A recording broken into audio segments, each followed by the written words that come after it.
Hello and welcome to the Winning Agendas coverage of online Gentechie.net matches. I'm Jesse Marshall and I'm here with the first game with my Kate deck.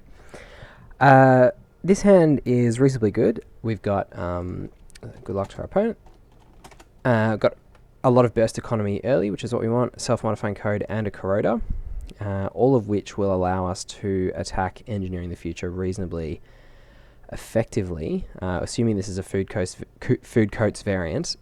It is a difficult matchup for this deck, and I think we'll keep this hand because it allows us to compete early. Hopefully we'll be able to draw contacts in the first few turns, but having access to Burst Economy, Corroder, and Peritia off the self-modifying code if we do see lots of assets coming out is going to be helpful. Although, of course, not having the code gate breaker for what we expect is going to be Turings at some point is a little bit annoying. I think Lucky Find into self-modifying code and run on the remote is going to allow us to trash what is presumably an Eve on a Breaker Bay grid. Now this is the sort of thing where you do want to trash the Eve, even though that ordinarily before the advent of Food Coats would have felt like a terrible thing to be doing. Allowing them to get away with this is just a little bit too much to handle in the later game, because that credit swing is just so massive off the Breaker Bay grid. So going down to 6 there, which is a bit annoying, and we'll access the Breaker Bay grid, and I think we'll trash that as well. Going down to 4 is not ideal, but having the other Lucky Find is good, and we've hopefully slowed down our opponent quite a bit by getting rid of both the Breaker Bay grid and the economy piece they had in hand. If they're a bit light on ice, that might prove to be quite difficult for them. So 4 credits. I think we'll just run this first click. If it's an assassin or something, if it's an assassin, we'll lose the Peritia. But if it's a Bioroid or another barrier, it's useful information for us to have. If it's a Turing, yeah, I mean, that's not ideal. Could be an agenda there, but I would doubt it. We could spend the whole turn getting through. Yeah, look, I mean, it's tough because we don't really want to go too low if that's an Adonis or something. Although having the Peritia is good. Yeah, look, I think we can get in there. So we'll spend the 3 clicks to get in. Having the Peritia allows us to deal with if it's an Adonis. If it's an Eve, that's probably the worst thing it can be right now because we don't want to go too low, trashing that. But Adonis is good, so we can use the 2 credits from the Peritia.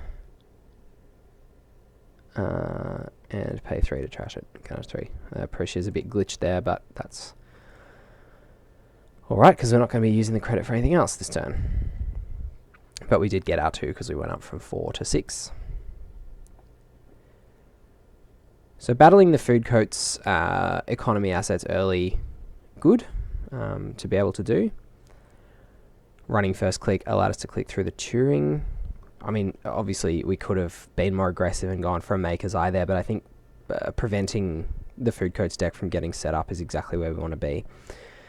So Lucky Find here, and then we'll run HQ, just see what we can find. We might be able to snipe another asset out there. Take the beta test, and we'll go again.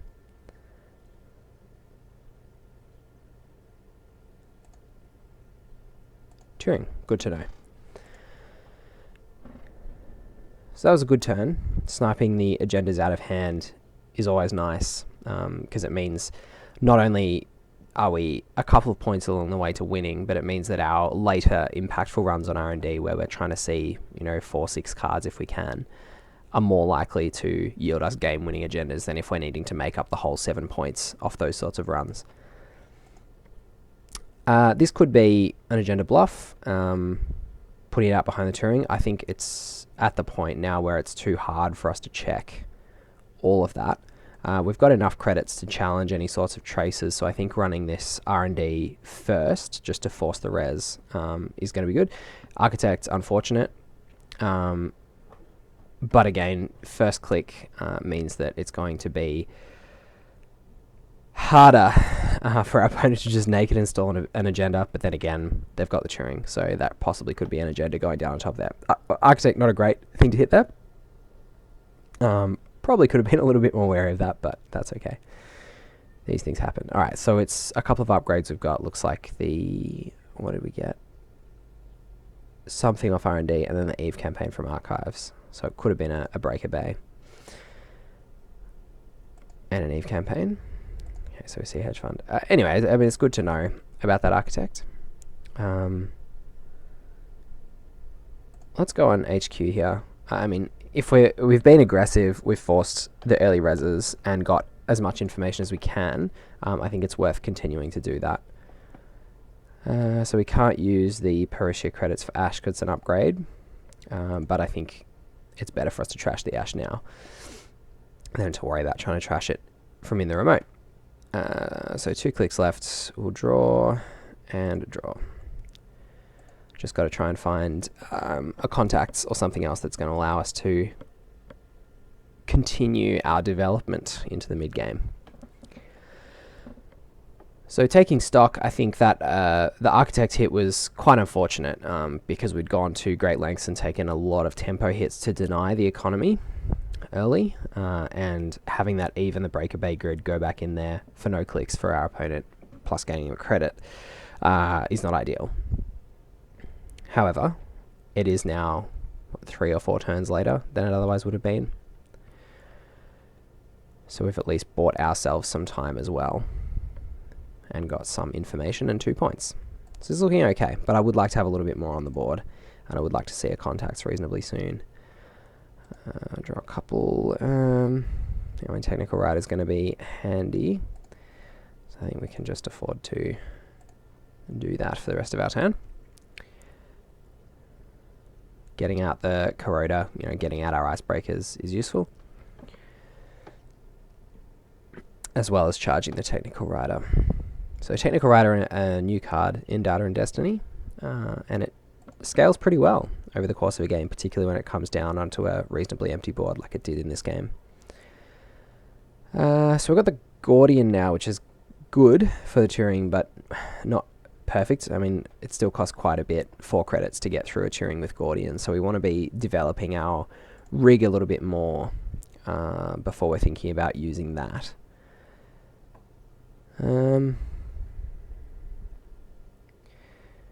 Clone chip, not going to be hugely useful at this point. I think I'm going to draw and then just mod it in the Gordian on our last click. And they've fixed the Jinteki interface for modded, which is much better, because I used to do that, click modded, then click the card, and it would install the card, which is not good. They've got rid of the pop-up menu and added that little targety thing, which is cool. Right, so we'll end that turn. The technical writer is getting charged up. Our opponent is getting a little bit too far ahead on credits for what I'd like. Drawing 2 Plascretes, not ideal. But as I said, having the beta test means that winning off R&D is a little bit more of a realistic option now. Also having, I mean, maybe not the 2 most relevant breakers, seeing as we've got an architect res, but definitely 2 very relevant breakers is useful, and it means that we haven't just completely wasted the time so far in the game. Yeah, so 3 Maker's Eyes, not exactly what we want to be seeing here. So I think, yeah, I think we'll play Clone Chip and Contacts. Going down to, I mean, if that's an agenda, we weren't going to be getting into that server anyway that turn, and getting the contacts down as soon as possible is very handy. Going to mean that we can develop a bit more next turn, from next turn.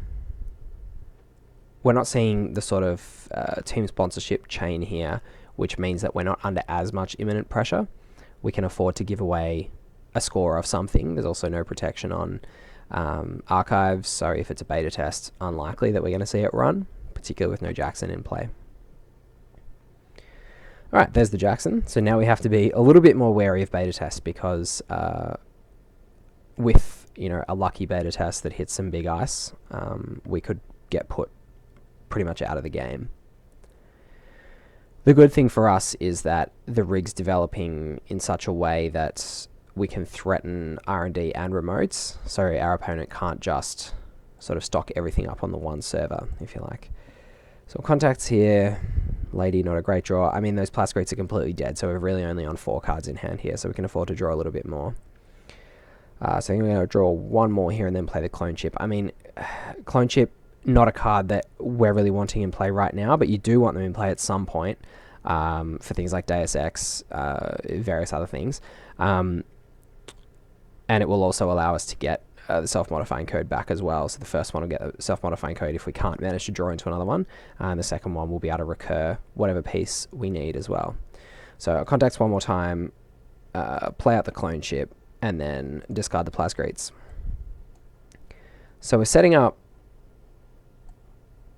in a decent fashion here, a little bit slow recovering from playing that contacts, but if we can get a couple more installs, I mean, it's unfortunate also that we haven't drawn an Astrolabe yet, because we would have to trash the Parisia. Proactive Jackson use there. I mean, we probably could have run Jackson last turn. Our opponent obviously just wants to get those cards straight back in and reuse that server. That's fine. Yeah, so it's a little bit unfortunate we haven't drawn the Astrolabe yet. We don't want to have to trash the Parisia in order to play out the self-modifying code. So hoping for an Astrolabe this turn. As I said, not terribly worried about the scores if we do see a 2-point score here. And this is going to put us in the range where I think with these money cards we've just drawn that we can afford to just start assaulting that R&D straight away. So the question is, do we want to Lucky Find and give them one more turn? Or do we want to Sure Gamble and maybe even run that? Is a possibility, but with such big ice potentially there, that is quite a gamble. Definitely not a sure gamble. I think I would rather just be attacking R&D with these 3 Maker's Eye and an interface that we have. So I think what we'll do this turn is sure gamble and play the interface. And then next turn we can 1-2 Lucky Find, then Maker's Eye. And we can just get rid of that Parisia. I mean, it hasn't really paid off, but that's okay.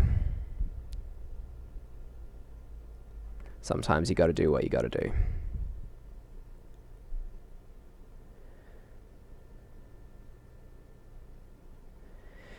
And having the technical writer here is really nice, because we're in that phase of the game where we're going to be using a lot of our so yeah, NAPD as expected.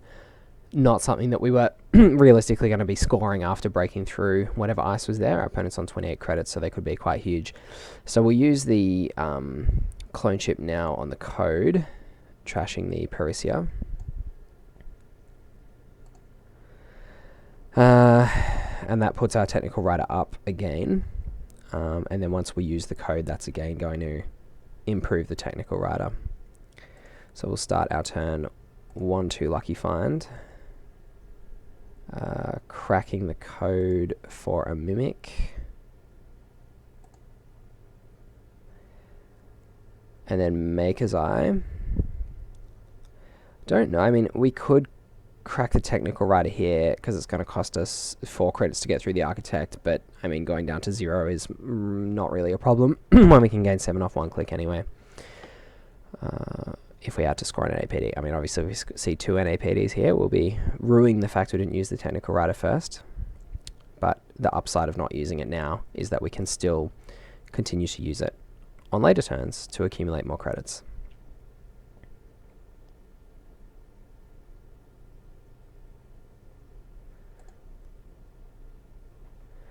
See what we find. 4 cards. Caprice, good one to get rid of.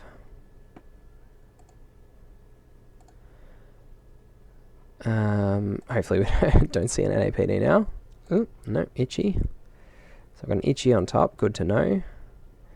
And Jackson Howard will leave where it is. So yeah, I mean, that was decent. Next turn, we'll assume that we're going to have to contend with an Itchy. So we could either pop the technical writer now, so that we have 3 clicks left for the Itchy plus money, or we can just contacts, and then we won't be able to steal an NAPD. I think I'm just going to pop the Technical Writer, because I think this is a crucial couple of turns for us to try and score the remaining 2 agendas that we need. So there's only 2 known cards on top now, which is going to go down to 1 known card on top, and that's going to be Jackson. So seeing 3 fresh cards off R&D if we can land a Maker's Eye.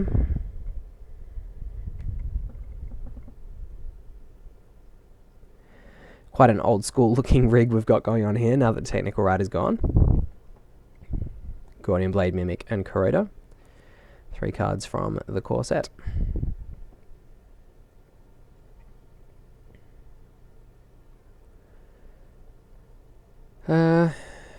So that's a reasonably challenging server in terms of what it could be. I mean, these sorts of Food Codes decks can play all sorts of massive ice. We'll assume that one of them's an Itchy. I mean, the others could be Heimdalls. They could be more than one Itchy. We really can't afford to risk it on that axis. But we've got R&D left really wide open here. So I think we're just going to, considering the gift that we've been given by the deck of having all 3 Maker's Eyes in hand, I think we're just going to have to go for it while the window's open, even though we're only probably seeing 3 fresh cards. Got another draw here to try and get an interface. We don't get the interface. So I'll just, just play out the Technical Writer, I think. Even though we're not going to be gaining anything off at this turn, it's good to have down, and we will continue to gain in the future. So we could clone chip back the Parisia here, but I think we want to use that last spot in our rig for a Data Sucker, and we don't want to trash anything, so if we can draw a console, then we can play this for the self-modifying code for the Data Sucker. So I think we'll not be clone chipping the Parisia, even though we know Jackson's on top. But we'll use the Mimic twice.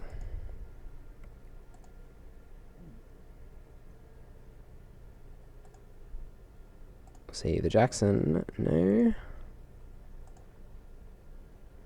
Agenda, no. Eli. Ash, Ash pretty much says that we are never going to steal anything from that server, but I think we've pretty much given up on being able to do that anyway. The only thing is that Ash can go on R&D as well, so I am going to get rid of that Ash. And we got Global Food, that's nice. So that puts us on 1 more agenda to win, and given that we've now gotten rid of the Ash, unless there's another defensive upgrade in hand, we've given ourselves a really decent shot at getting that last agenda from R&D. And we're seeing again the importance of being able to make consistent runs and find agendas. I know the first run we made wasn't a multi-access run, but we did get 2 free shots at HQ essentially on that turn, so it's sort of like a multi-access run, I guess. So we're seeing the Jackson used and a piece of ice go down, just to be expected. So I think we can give ourselves, the problem with giving ourselves a couple of turns here is that we could see more and more ice, and the scaling difficulty of the ice could be at a much greater rate than we're actually accumulating resources in terms of breaking through them. But I think that's really a risk sort of worth taking in terms of our ability to accumulate things like interfaces and make sure that on that last run it's actually winning us the game and that we're actually getting in for sure. So I think I'm just going to contact again and install the interface here. We haven't seen Data Suckers yet, so we haven't got that sort of game plan going. So the Parasite is going to be a lot weaker because of that. And it's also, we're sort of running out of time for that to be relevant, so we can start thinking about using this last MU spot for other things. Clot, probably not going to be useful, although some of these decks do play Biotics. So our opponent really seeing what we're doing here, feeling the pressure of us being on 6 points and trying to shore up that R&D as much as possible. The difficulty of our current predicament in terms of breakers and no Data Sucker is that we can't really get through a double Itchy So we're going to have to wait until we've got access to self-modifying code for Atman at 4 as well to get through, or Atman at whatever strength the sentries are, before we're really sure that we're going to be able to get in safely. So this is nice having the Astrolabe now for free, gives us a technical writer credit, and gives us the SMC, or the space for SMC. Keeping the Sure Gamble in hand, not a problem, given that it masks how many credits we effectively have, which is always nice. So our opponent presumably has been, I mean, I know I've sort of been ignoring what they're doing because it's not really that relevant. What's relevant at this point with us on match point is the agendas in R&D and our ability to access them. So we're going to be seeing 5 cards off the Maker's Eye here. And our opponent has put us under a little bit of pressure by putting what is presumably a global food in there with 2 other cards. So our options are to rely on the R&D win or to try and contest that global food. Given that we are still a little bit short and we're going to have to pop an Atman for any sentries above strength 3 that we can't click through, plus win against either an Ash or a Caprice or both, I think going for that remote is not our best option. So I think we'll just Sure Gamble and run R&D just to try out some of these ice. See what we're up against. Because we will still see 3 cards. Alright, so I think we can afford to click the Eli.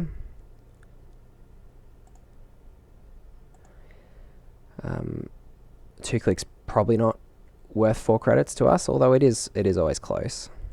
Okay, so we've got another Eli. I mean, that's really good info for us to have. I would, if the lady wasn't in hand, consider either clone shipping it or SMCing it here, but obviously there's nothing we can do, so we'll just have to use the Kuroda.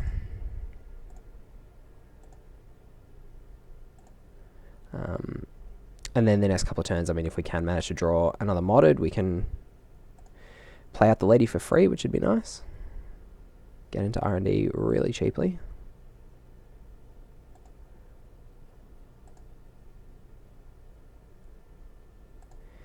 Come on, 3 cards. And we did it. So there we go. R&D pressure managed to get there. Thanks, guys, for watching.